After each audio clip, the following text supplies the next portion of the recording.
Hello friends, आज से हम साइंस स्टार्ट करने वाले हैं 9th standard Maharashtra state board का, जिसका फर्स्ट चैप्टर है लॉज ऑफ मोशन। अभी आपको थोड़ा सा दिमाग में आ गया होगा कि लॉज ऑफ मोशन और ये मोशन वर्ड क्या है। तो ठीक है, अपने इस बुक में क्या हुआ है कि हर एक इसमें एक्टिविटी दी हुई है और एक्टिविटी से फिर हमें क्या करते हैं, वो कंसेप्ट क्लियर करते हैं। जैसे कि आपको पहले पेज पे उन्होंने एक एक्टिविटी दी है, जैसे कि उन्होंने कुछ एग्जांपल्स दिए, जैसे कि the flying of A bird, bird उड़ रहे हैं, फ्लाई कर रहे हैं। अ स्टेशनरी ट्रेन, ट्रेन खड़ी है स्टेशन पे। लीव्स फ्लाइंग थ्रू एयर, मतलब लीव्स हवा में उड़ रहे हैं। A stone lying on a hill, hill पे एक स्टोन एज इट इज अपनी पोजीशन पे है। तो आपके दिमाग में एक आ गया होगा कि क्लिक हो रहा होगा कि कुछ एग्जांपल्स ऐसे हैं कि जिनमें वो अपनी पोजीशन चेंज कर रहे हैं। लाइक इस एग्जांपल में और इस एग्जांपल में देखो, the flying of A bird, एक पोजीशन से लेके दूसरी पोजीशन पे वो जा रहे हैं। लीव्स फ्लाइंग थ्रू एयर, मतलब हवा में उड़ रहे पत्ते, जैसे कि अगर पुराने हो गए हो तो वो गिरते हैं। ठीक है, तो उन्होंने पोजीशन चेंज की, जैसे कि वो पेड़ पे थे वो नीचे गिर गए, तो उन्होंने क्या किया, पोजीशन चेंज किया। लेकिन स्टेशनरी ट्रेन, वो स्टेशन पे खड़ी है, तो वो मूव हो रही है क्या, या फिर उसने पोजीशन चेंज किया है क्या? नहीं। A stone lying on a hill, एक हिल पे वो स्टोन ऐसे ही पड़ा हुआ है। वो जब तक हम एक्सटर्नल फोर्स अप्लाई नहीं करते तब तक वो नहीं गिरेगा या फिर नहीं अपनी पोजीशन चेंज करेगा। तो इस इन दोनों एग्जाम्पल में मोशन हमें आ रहा है, या फिर हमें समझ में आ रहा है कि नहीं, इन दोनों एग्जाम्पल में मोशन नहीं है। तो होता क्या है कि कोई भी ऑब्जेक्ट अपनी पोजीशन चेंज करता है तो वो हमारे हिसाब से क्या होता है, वो एक मोशन में है। तो मोशन मीन्स व्हाट। और एक एग्जांपल देखते हैं, जैसे कि अभी ये कार है, ठीक है। ये कार अभी यहाँ पे खड़ी है एट रेस्ट, ये खड़ी ए पोजीशन पे है, तो हम क्या बोलेंगे, it is at rest. Okay. लेकिन अगर ये ए से लेके बी तक जाती है और 5 किलोमीटर डिस्टेंस कवर करती है, तो हम क्या बोलेंगे, हाँ उसने पोजीशन चेंज की। तो हम क्या बोलेंगे, हाँ उसने मोशन, उसमें उस कार में मोशन आ गई, मतलब उसने अपनी कार अपनी पोजीशन चेंज की। तो इस हिसाब से हम मोशन की डेफिनेशन कैसे बनाएंगे फिर। एन ऑब्जेक्ट, कौन सा भी object, if the position of an object is changing with respect to its surrounding. अभी आप बोलोगे विथ रिस्पेक्ट टू सराउंडिंग ये क्या है, तो चलो उस हिसाब से हम और एक एग्जांपल देखते हैं। देखो ये बस है, बस में एक आप बैठे हो सीट पे और आपके बाजू में एक पैसेंजर बैठा है, ठीक है। तो आपके हिसाब से क्या हो रहा है कि आप भी स्टेडी हो और बाजू में बैठे जो पैसेंजर है वो भी स्टेडी में है। लेकिन जो अगर ये गाड़ी चल रही है, ठीक है, ये बस चल रही है, तो अगर एक लड़का अगर बाहर से देख रहा है तो उसे क्या लग रहा है कि बस चल रही है, ठीक है, मतलब बस मोशन में है।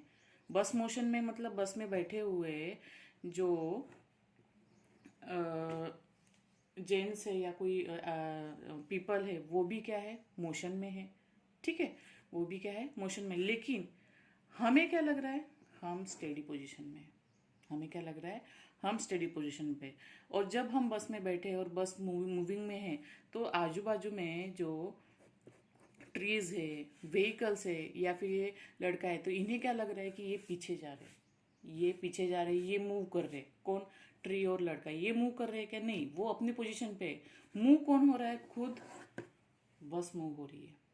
तो विथ रिस्पेक्ट टू सराउंडिंग, अगर इसके हिसाब से देखा जाए, मतलब विथ रिस्पेक्ट टू सराउंडिंग, तो बस मूव हो रही है, ठीक है। लेकिन अगर अपने हिसाब से देखा जाए तो सिर्फ ये मूव हो रहे, तो ये हो गए। तो मोशन क्या है, motion is a relative word. Motion क्या है, रिलेटिव मोशन है, मतलब with respect to something, with respect to surrounding. हमारी पोजीशन, हमारी पोजीशन किसके ऊपर डिपेंड होती है, या फिर किसके हिसाब से हम बोलते हैं कि सराउंडिंग के हिसाब से। मतलब अगर मैं चल रही हूँ तो क्या होगा, मैं मोशन में हूँ। लेकिन अगर मैं खड़ी हूँ तो आगे वाला अगर चल रहा है तो हम क्या बोलेंगे, हाँ आगे वाला मोशन में है, ठीक है। तो ये क्या हो गया, रिलेटिव टर्म है ये क्या है, रिलेटिव टर्म है। तो हमारी डेफिनेशन क्या होती है मोशन की, if position of an object, if position of an object is changing क्या हो रही है, चेंज हो रही है। It changing with respect to, किसके हिसाब से, with respect to its surrounding, उसके आजू बाजू के सराउंडिंग से। विथ रिस्पेक्ट टू इट्स मतलब उसी के सराउंडिंग से उसकी अगर पोजीशन चेंज हो रही है तो ही, so then it is said to be in motion, then it is said to be in motion। तो ये वर्ड हो गया मोशन। और मोशन क्या है, एक रिलेटिव वर्ड है। तो हमें क्या लगता है कि हमारे हिसाब से मतलब अगर हम बस में हैं या फिर कहीं पे भी है, हमें क्या लग रहा है कि हाँ हम स्टेडी पोजीशन में हैं, हम कुछ हिल नहीं रही है, कुछ नहीं है, लेकिन बस तो मूव हो रही है ना।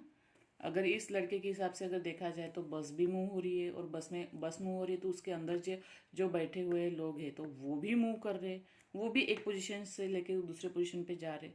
तो ये क्या हो गया वर्ड, रिलेटिव वर्ड हो गया। तो ये जो मोशन वर्ड है ये क्या है, रिलेटिव मोशन है। और एक एग्जाम्पल देखते हैं, जैसे कि आपको पता है प्लैनेट है, हमारा एक प्लैनेट है, यहाँ पे सन एक पोजीशन पे है, फिर हमारी अर्थ है, ठीक है। हमें पता है कि अर्थ सन के सराउंडिंग घूमती रहती है, ठीक है। लेकिन हमें क्या लगता है कि सन घूम रहा है, सन सुबह आता है शाम को चला जाता है, हमें लगता है, लेकिन ऐसा होता है क्या, नहीं होता है।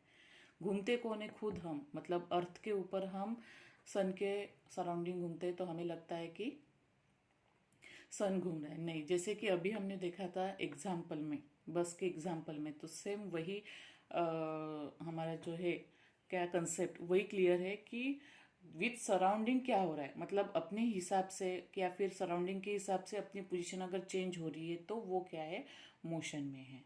तो ये हो गई मोशन एक डेफिनेशन। तो हम इस वीडियो में सिर्फ मोशन का ही देखेंगे कंसेप्ट, बाद में हम देखेंगे डिस्टेंस, डिस्प्लेसमेंट। अगर डिस्टेंस अभी डिस्प्लेसमेंट बताया जाए तो वो थोड़ा लंबा हो जाता है, ठीक है। अगर आपको ये समझ में आ गया तो प्लीज़ लाइक कीजिए, शेयर कीजिए और सब्सक्राइब कीजिए।